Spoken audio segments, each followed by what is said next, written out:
Well, it's my great pleasure to welcome Phil Knox to this podcast. And obviously, we're looking at the book that's coming out shortly that I've written called I See You. And I'm just exploring leadership with a few friends. And Phil has very kindly been one of the reviewers of the book. So he's had to endure it already. So he gets points for that. But it's really good to have him on today. And I'm really excited about leadership, as you know, and I'm excited that we've got Phil here. He's a great leader, certainly an emerging leader. I love his energy. And so first of all, Phil, tell us a bit about yourself, what you're doing, some of your experience of leadership.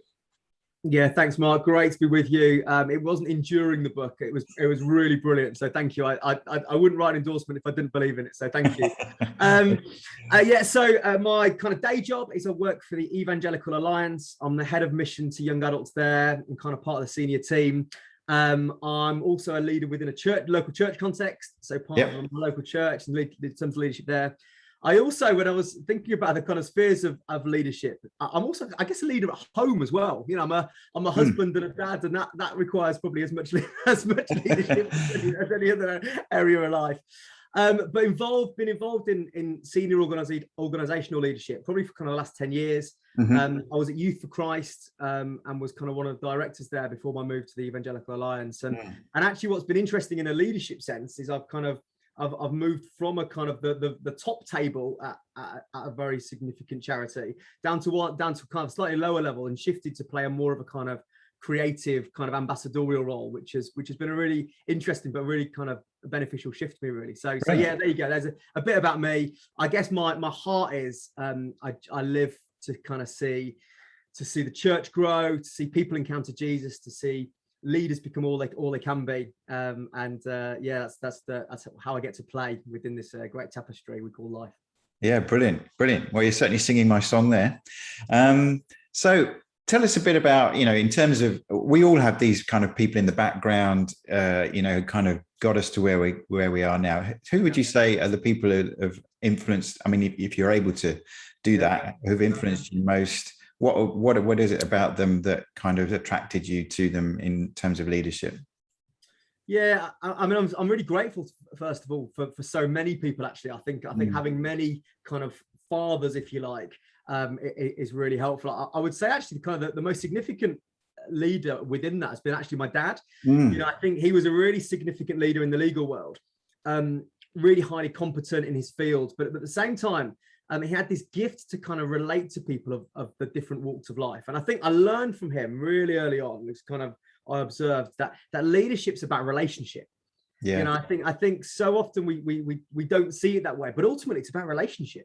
Yeah. And he sadly died when I was 21, but I profoundly remember actually the day before he died. I was playing football. I was at university in Sheffield. He popped by for lunch, and he, during the first half of the football match I was playing on this kind of Friday afternoon, he was on the phone to the government office, like, speaking to a minister or something for the first, and then obviously had his eyes on the football match. I don't think we're doing very well because he felt it necessary at half time to give us like uni lads, like a team talk, and I think I really admire that ability to relate to senior leaders of a nation, but also I would observe him with homeless people. Yeah. And I think there's that great line, isn't it, from the kind of I think the Rudyard Kipling poem, if you can walk with kings and maintain the common touch. And I think that ability I think that really inspired me as a leader and something I really aspire to in terms of relationship. And then I guess the other person I've mentioned is my friend and colleague now, Gav Calver, who I work with at the Evangelical Alliance, who's our chief executive. And just kind of in my working life, mostly worked with Gav. And that chemistry piece has really been important around kind of relationship. But I think what he did was with Gav, he really helped me apply those relational principles to the field that I lead in now. Oh, that's brilliant. That's really good. And people do influence us for different reasons, don't they? But that's really, really great to hear. Certainly our dads, our parents can have quite an influence on us, can't they? And I certainly testify to that with your dad. He was certainly that kind of guy who was able to relate to lots of different people. So obviously it's been obviously a strange time. We were talking about this just before interview, but you know, in terms of where we are as a nation, a world, even, you know, what for you do you think is critical about leadership at this time? Yeah, I think leadership takes timeless principles and applies them to a ever-changing landscape. And I heard this quote, sadly I can't attribute it to myself, but it said that pandemics press fast forward on history. Yeah. So in this moment, we need leadership that's both deeply reassuring and holds on to the values that we all need, but at the same time, it's adaptive, it's agile, it responds to the fluidity of the situation. And I think there's a verse in the Bible which talks about kind of in 1 Chronicles 12, which talks about that David had the sons of Issachar who understood the signs of the times and knew what Israel should do. And I think, as you know, that things could not be changing more quickly, could they? No. And so we need leaders who are absolutely wholeheartedly making people feel safe and reassured on the values that they hold, but at the same time being agile in their practice and behavior. And recently read on holiday recently, the story of Ernest Shackleton. So astonishing story of leadership. He's on a mission to cross Antarctica, but his ship's crushed in the process. He then camps and with his team, he camps on the pack ice, and they kind of have to make this decision as the pack ice is melting to sail their lifeboats 830 miles to this island in Antarctica. They then need to get to this settlement on the other side of the island. So they climb, him and a couple of other people climb for 24 hours. You know, I mean, I can't stay awake for that long, let alone climb on ice for that long. They then find themselves at the top of a mountain in the dark. They can't go back. They can't stay where they are because they'll freeze. So their only choice is to basically throw themselves down the side of a 4,000-foot mountain. And apparently they drop 1,000 feet a minute and pray they don't hit a rock or cause an avalanche. Can you imagine? It's incredible they make it unhurt. But I think the leadership moment we find ourselves in at the moment feels a bit like that. Yeah. We can't go back to where we are. We can't stay where we are. And there's a moment where actually as leaders, you need to decide and take people with you, even if it looks uncertain, but you have to have a hunch where you're going. Yeah, no, I would definitely agree with that. Talking about agile leadership a couple of weeks ago, and I think it's the work on the inside that the leader does that enables them to navigate these kinds of times. It's not necessarily, you don't necessarily know what you're supposed to do right now, but you can rely on the stuff that you've done on the inside, and it's being authentic as you move forward. We have to tack our way around the world, don't we? You know, if the wind's not in our sails, then we need to change the sails. Yeah. And what's fascinating about the Shackleton story is he's best known for his story of disaster. He doesn't actually complete his mission, but what he does do is he adapts. And I wonder whether for many of us who've navigated this time, you know, actually we've not been able to achieve all we wanted to achieve, but actually have gained credit with those we're leading, but also seen success in another way, and will be remembered for the time of crisis rather than the peacetime leadership. Yeah. Well, it certainly reveals the leadership, doesn't it? So that's good. In the book, I talk about, you know, a leader's motivation. One of my favorite authors is Patrick Lencioni, and he's written a book called The Motive. So you can guess what that's about. And he's one of the things he says in there is, I wish I'd written this book 10 years ago. And it's about what is the heart motivation for leadership. And what would you say is some of the heart motivations for you in terms of leading? Yeah, I think leadership is, there's a wrestle, isn't there? Because I fight against the kind of positional leadership stuff. And so I think it's fundamentally about influence. And I think all of us have a story. My book's about story. All of us have a story that motivates us. And the story that's just really captivated me is the Christian one. Well, you know, it's what moves me on the deepest possible level. All of the stuff that just moves us. Yeah. And so I know that the purpose of my life is to invite people into that story. You know, and so I think that and so I view leadership as the kind of influence of saying I want people to experience what I've experienced. I want people to know the love and the life and the hope that I have. And so I think for me that's why I aspire to be a great leader. I think the other one is relationship. I just love people.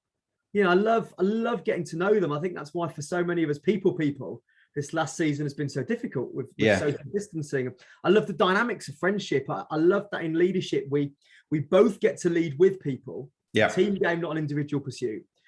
But also we get to be the part of what helps others thrive. And I know that's just absolutely the kind of your heart too. But Yeah, those two things are purpose, influence on one side and relationship on the other. They're the powerful motivators that get me out of bed in the morning. brilliant. Yeah, that's good. I think, that's the thing, isn't it? Are we outward focused in our leadership or inward focused? And yeah, there's work to be done on the inside, but it's the purpose of it is so you're better on the outside. Yeah. So I think that's really, really important. So thinking about teams, what would you say are some of the things that you've observed or perhaps, experienced that get in the way of a team fulfilling their potential, do you think? Yeah, I mean, I think the first is kind of around I guess a kind of lack of clarity. I think that would be one of the, as I reflect on the moments. So first of all, kind of lack of clarity of like roles within a team.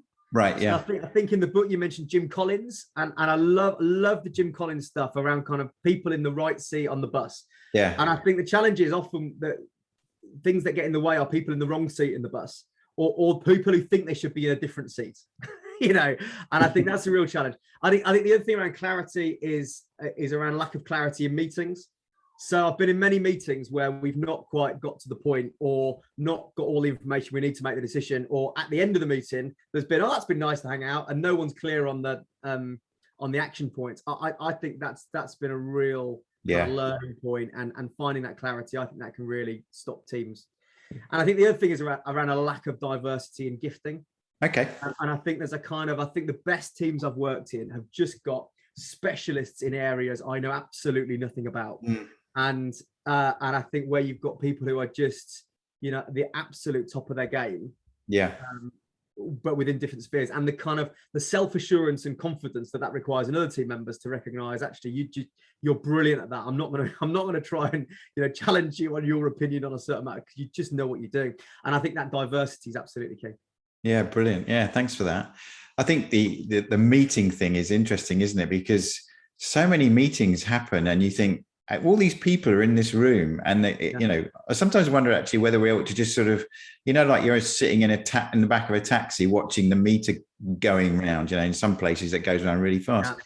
But in terms of just the cost of a meeting, and just that clarity of, and it's a leadership thing. You talk about leaders, and they're responsible for the, they say meetings aren't exciting. Well, I say, well, that's down to you, mate. Yeah, totally. Well, I mentioned that you mentioned it earlier in the interview, but the kind of the Patrick Lencioni stuff, the best thing I've read on meetings is all his stuff around death by meeting, and I think that's, I know, some of that stuff's so useful, isn't it? Absolutely. Yeah. I just think we need to be clear. And I know that in our teams, we got to a point where we actually said, for each item, this is what I want to happen. We need to make a decision about this. We need to just chat about this. I need your views on this. Yeah. And just, keep it clipping along. But it was, unfortunately, it wasn't an immediate revelation, but we do spend so much time on meetings. It would be better for everybody if we had that environment where everybody's heard for a start, and we knew what we actually needed to do. Yeah, brilliant. Good stuff. In your experience of teamwork and things like that, one of the things that we looked at just recently is that with one of the other teams I'm working with is we looked at the Formula One pit stops. Come on. Oh, man. Can you believe how fast they are? But everybody knows what they have to do. Everybody knows their role. And I contrasted that with the Red Bull pit stop recently, where they called the guy in and the tires weren't there. Yeah. Happy days, because he actually came second as a result. So I just wondered, in terms of communication, what have you found that really kind of works well, or in teams? Yeah, I mean, it goes fast. I think good teams stand or fall on good communication. Mm-hmm. But I think there's a kind of couple of facets to it. Yeah. So I think the first is that the role of the leader is to communicate the vision. Mm-hmm. And that's the kind of hard stuff, that's the stuff that kind of, really motivates people when they're having a tough day. The job of the leader is to keep reminding people why they're doing what they're doing. Yeah. And I think storytelling is critical in this. I remember Yeah. hearing a story of a friend of mine who said that they went in to try and motivate people whose jobs was putting packets of tablets in boxes, just talk about, looking at the meter in a taxi, just terrible job. And everything changed when they put the pictures on the walls of the people who were the beneficiaries of the tablets. And they just were like, this is what I'm doing. I'm not just putting tablets in boxes. I'm healing and saving people's lives. And I think that storytelling is critical. And so whenever I've led teams, you have moments of, at the beginning of a meeting, you get the opportunity to tell a story. Tell a story that tells the impact of the work that you're doing. And I think that heart stuff's so important. And we forget so easily. So continue reminding there. But then I think the second thing, and this is very Patrick Lencioni, having a separate moment to communicate strategy and tactics.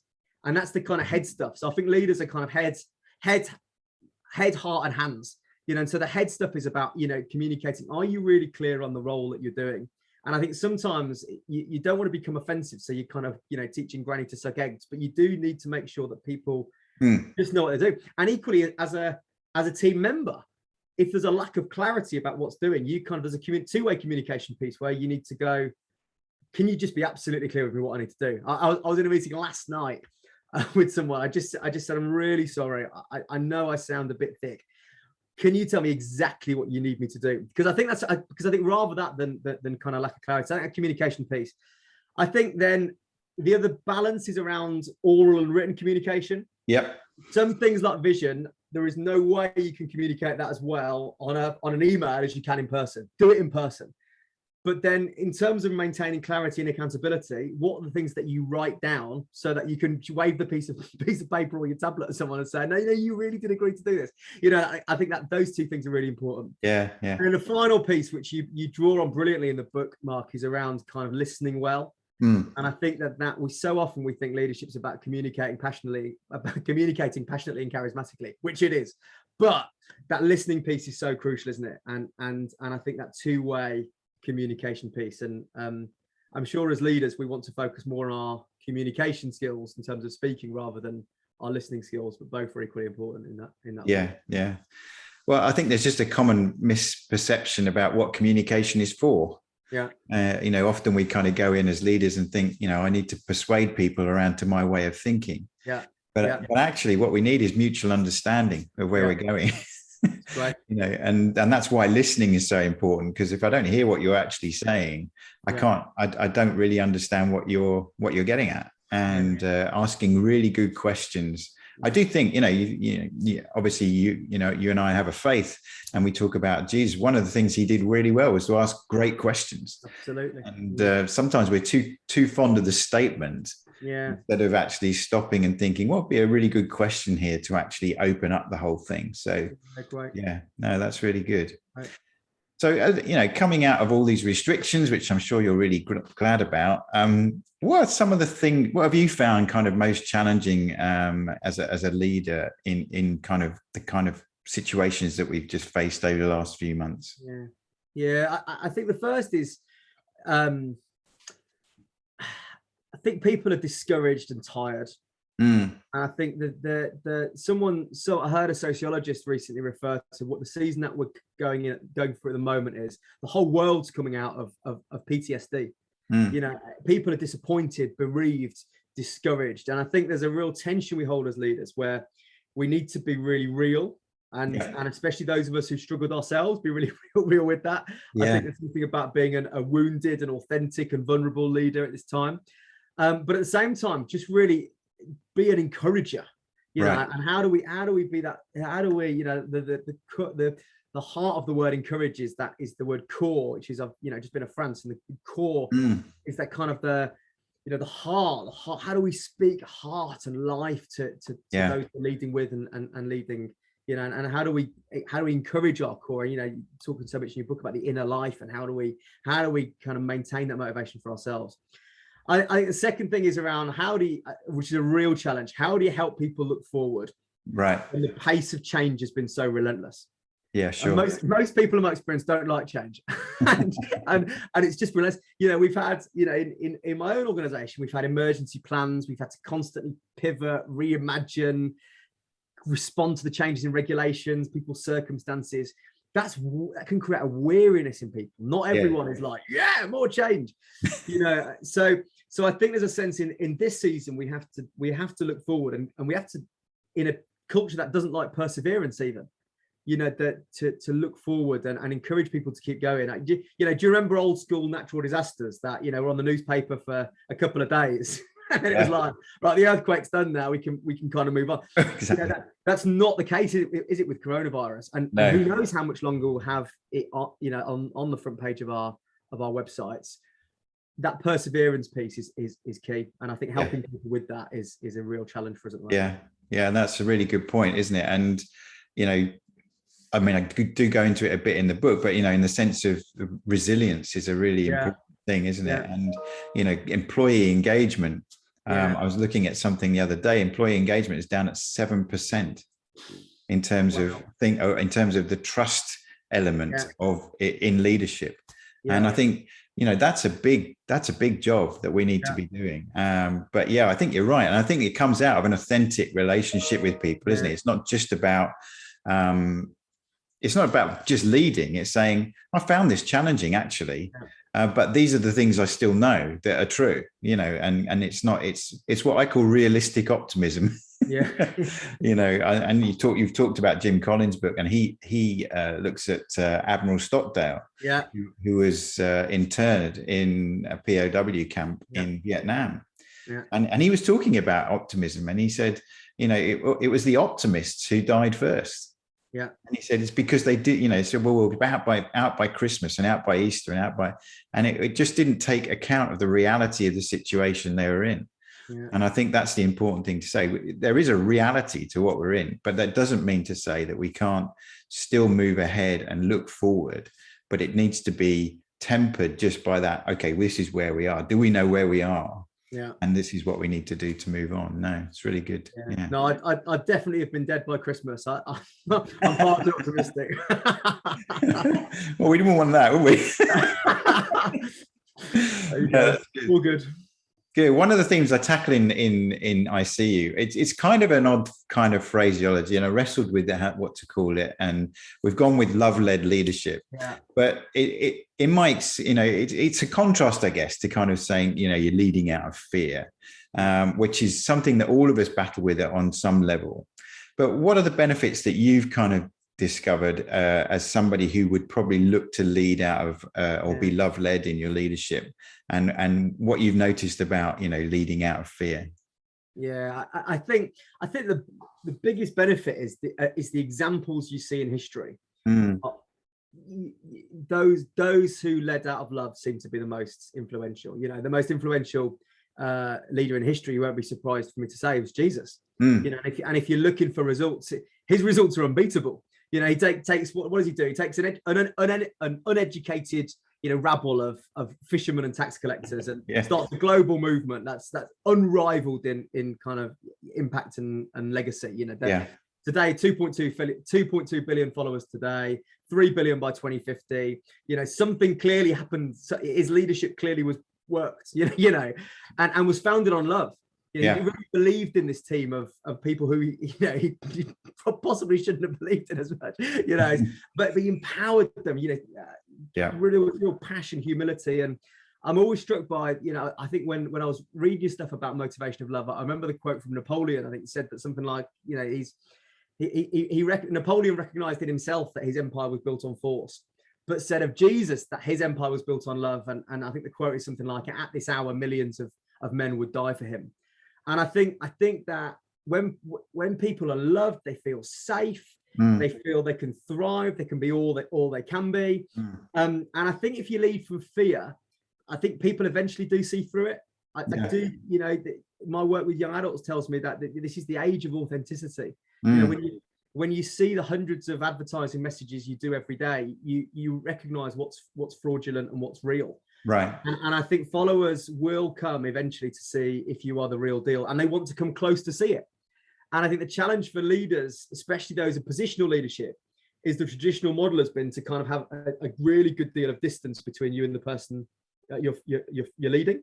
And the challenge is that most effective leaders will have to allow those they're following to come close to see if you're the real deal, to see your motives, and ultimately people will see if we are leading out of fear or love.